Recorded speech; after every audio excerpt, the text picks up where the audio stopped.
This is the Business Acquisition Podcast with Tim Holloway.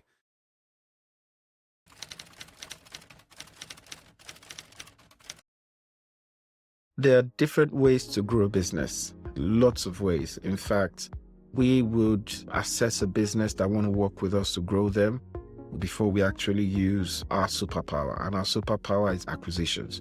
So acquisitions is not the only way to grow a business, but it's one of the most effective ways, because I've seen companies where the amount of money they spend on marketing to gain more customers, they literally spend the same amount of money putting resources towards acquisition and gain 10x of that. So acquisition is one way. Most times when people would call us to work with them, they want to work with us specifically for growing their business via acquisitions. We can do others, but we really don't focus on that. We leave other consultants to do that. But the reason why we still look at those areas before we start acquisitions is because we need to prepare the business in a way for it to easily grow via acquisition and for it to be ready to grow via acquisition. A good example is if we go acquire other businesses on your behalf, would your supply chain be able to handle it? Will the staffs you have at the moment be able to handle it? Would it overwhelm your system or would it break it? Those are things that happen a lot. And because we have the experience of buying businesses for ourselves, there's a goal in mind. It's not transactional for us. There are lots of other things we look at, like I did speak about seller psychology and all that. But because we're coming from that point of view, we'll take that same approach when growing a business. We have to assess your business first to see, is it ready for acquisition? I don't want to use technical terms like debt service ratio and all that, but basically, if we bring in more customers for you, do you have enough staff to support it?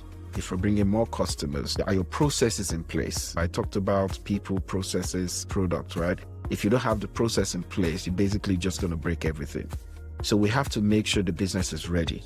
Does it have a good synergy with the other business you're buying? And that would also determine the other type of businesses we're buying.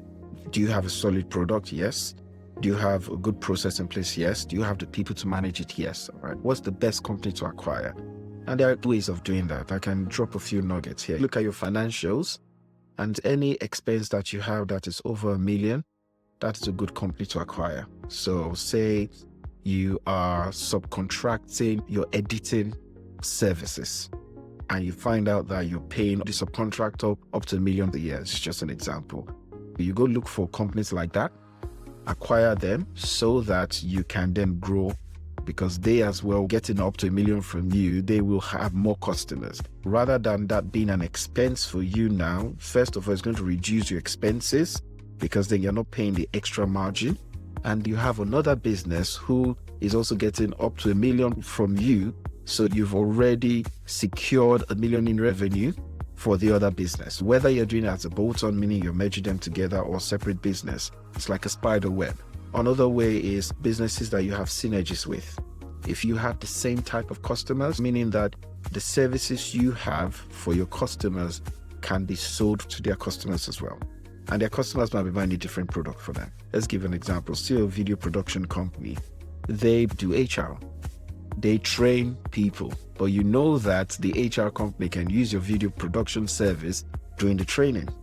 Same customers, but you can sell your service to them. Or it could be that your customers can benefit from their products, meaning you can sell their services to your customers. Your customers come to you to record HR videos. You can now provide HR services to them. That's how you create tentacles and spread it like a web. So we would come in, make sure your company is ready, and then we analyze and see the right type of businesses that you should acquire. Then we'll approach them on your behalf. So apart from analyzing, approaching these businesses, we'll also help you to raise the finance as well.